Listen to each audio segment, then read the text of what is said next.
Hi everyone, it's Jen from Mr. and Mrs. Pose, and today we're going to look at a short sequence for those times when you need a more gentle practice.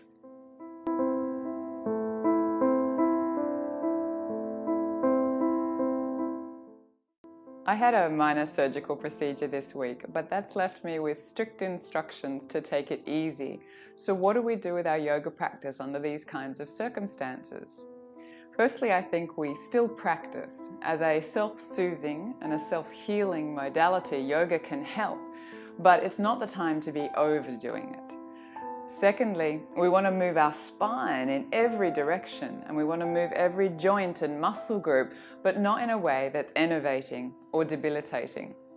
And thirdly, we want to look at our breath. We want to include breath work, which is important at any time, but can be particularly helpful when we're not feeling 100%. So the series we're going to do today includes Pawanmuktasana, a series of postures that are from the Shivananda tradition and are regarded as anti-rheumatic. So if mobility is an issue for you, this series can actually be done on a chair.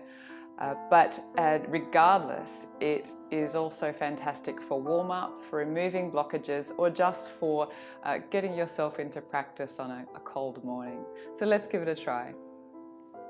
Coming to sitting with your legs out in front. What's really important when we sit in this pose, called Dandasana, or pose of the staff, is that we don't have rounding in the back. So if you do find that you have tight hamstrings, it's a great idea to pop some height under the hips before you bring yourself into this pose. So coming back and re-establishing the pose, we're going to take the hands around the back of the thigh, avoiding the back of the knee, lifting the leg up, and we'll begin ankle rotations. Other direction.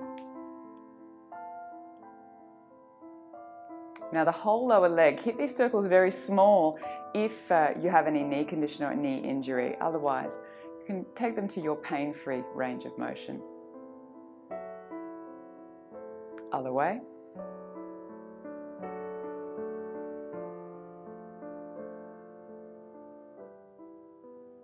And pause. Now taking the foot into the hand and the other hand on the knee, we want to imagine we're stirring a big pot with this heel. We're actually trying to work into this hip, getting a nice big juicy hip rotation here. So just taking care with this knee, making big circles with the heel. And the other direction.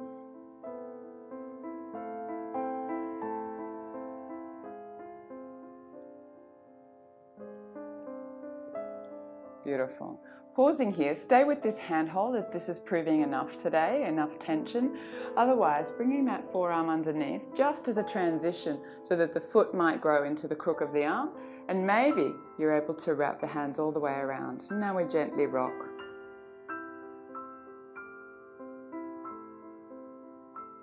And release. Doing this on the other side, picking up the leg, avoiding the back of the knee, rotate. And rolling the other way. Don't worry if there's a little popping and cracking.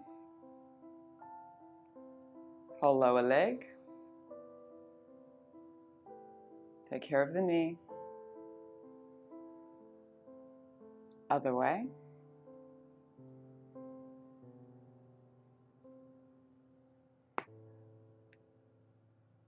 And pause, bringing that foot into the hand, other hand on the knee, taking care of the knee, but working into this hip joint, pretending you're stirring a big pot with this heel.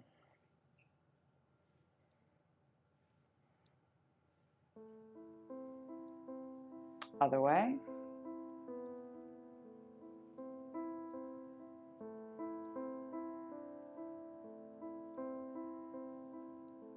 Lovely. And bringing that arm underneath, or staying with the previous handhold if that's more than enough for you today, and wrapping the arms around and gently rock. Lovely hip opener.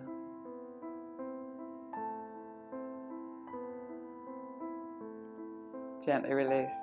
Now we're going to do a similar series with the arms. Bringing the arms out in front, we can rotate our hands. Other direction.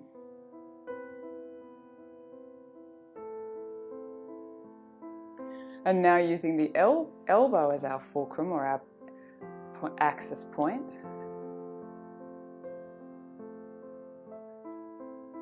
rotating that forearm. Other way.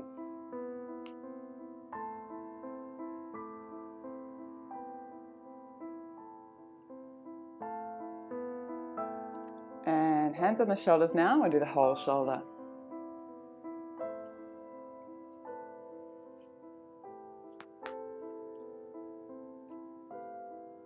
Other way.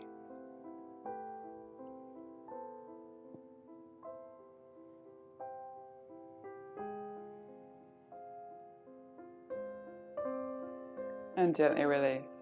Bringing the legs to a cross-leg position, Sukhasana, a comfortable or easy seat. If you want to keep the height under the hips, that's fine. If you don't need it and you can keep that forward tilt of the pelvis without some height, then take that away.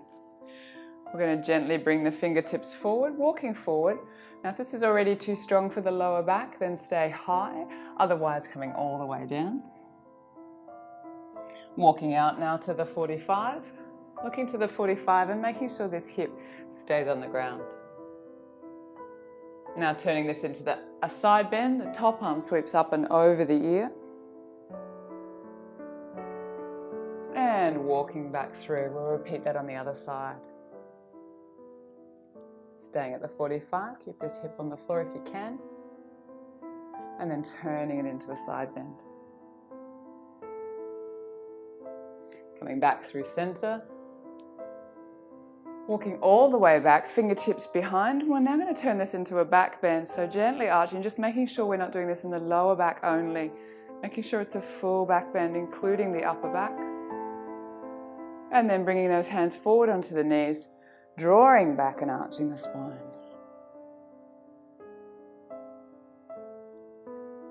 Beautiful. And release. Thank you for watching and please subscribe at Mr. and Mrs. Pose. Namaste.